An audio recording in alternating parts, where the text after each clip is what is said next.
ನೆರೆ ರಾಜ್ಯ ತಮಿಳುನಾಡಿನಲ್ಲಿ ಹಕ್ಕಿ ಜ್ವರ ದೃಢಪಟ್ಟಿದ್ದು ರಾಜ್ಯದಲ್ಲಿಯೂ ಆತಂಕ ಹೆಚ್ಚಾಗಿದೆ. ಚೆನ್ನೈನ ವಿವಿಧ ಭಾಗಗಳಲ್ಲಿ ನೂರಾರು ಕಾಗೆಗಳ ಮರಣ ಮೃದಂಗ ಹಿನ್ನೆಲೆಯಲ್ಲಿ ತಮಿಳುನಾಡು ಆರೋಗ್ಯ ಅಧಿಕಾರಿಗಳು ಹೈ ಅಲರ್ಟ್ ಘೋಷಣೆ ಮಾಡಿದರು. ಅಲ್ಲದೆ ಕಾಗೆಗಳ ಮೃತದೇಹಗಳನ್ನು ಪರೀಕ್ಷೆಗೆ ಒಳಪಡಿಸಲಾಗಿದ್ದು H5N1 ವೈರಸ್ ಇರುವಿಕೆ ದೃಢಪಟ್ಟಿದೆ. ಚೆನ್ನೈನ ಆದ್ಯರ್ ಎಂಬಲ್ಲಿ ಮೊದಲ ಬಾರಿಗೆ ಕಾಗೆಗಳ ಸಾವು ಪ್ರಕರಣ ವರದಿಯಾಗಿತ್ತು. ಇದಾದ ಬಳಿಕ ಕೆಲವೇ ಸಮಯಗಳಲ್ಲಿ ಭಾರಿ ಸಂಖ್ಯೆಯಲ್ಲಿ ಕಾಗೆಗಳು ಸಾವನ್ನಪ್ಪಿದೆ ಎಂಬುದು ಗಮನಕ್ಕೆ ಬಂದ ಹಿನ್ನೆಲೆಯಲ್ಲಿ ಪ್ರಯೋಗಾಲಯಕ್ಕೆ ಕಾಗೆಗಳ ಮೃತದೇಹಗಳನ್ನು ಪರೀಕ್ಷೆಗೆ ಕಳುಹಿಸಲಾಗಿದೆ. ಈ ಪರೀಕ್ಷೆಯಲ್ಲಿ ಹಕ್ಕಿ ಜ್ವರ ಇರುವುದು ದೃಢಪಟ್ಟಿದೆ. ಈ ಘಟನೆಯ ಬಳಿಕ ತಮಿಳುನಾಡು ಆರೋಗ್ಯ ಇಲಾಖೆ ಅಲರ್ಟ್ ಆಗಿದ್ದು ವಿವಿಧ ಮುನ್ನೆಚ್ಚರಿಕಾ ಕ್ರಮಗಳನ್ನು ಕೈಗೊಂಡಿದೆ.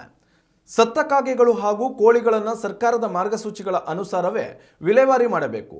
ಮಾಲಿನ್ಯ ತಡೆಗಾಗಿ ಪಕ್ಷಿಗಳನ್ನು ಸುಡಬೇಕು, ಇಲ್ಲವೇ ಆಳವಾದ ಗುಂಡಿಯಲ್ಲಿ ಹೂಳಬೇಕು ಎಂದು ಪಶುಸಂಗೋಪನೆ ಇಲಾಖೆ ಅಧಿಕಾರಿಗಳು ಸೂಚನೆ ನೀಡಿದ್ದಾರೆ. ಅಲ್ಲದೆ ಜನಸಾಮಾನ್ಯರಿಗೂ ಯಾವುದೇ ಕಾರಣಕ್ಕೂ ಬರಿಗೈಯಲ್ಲಿ ಸತ್ತ ಪಕ್ಷಿಗಳನ್ನು ಸ್ಪರ್ಶಿಸದಂತೆ ಆರೋಗ್ಯ ಇಲಾಖೆ ಮನವಿ ಮಾಡಿದೆ.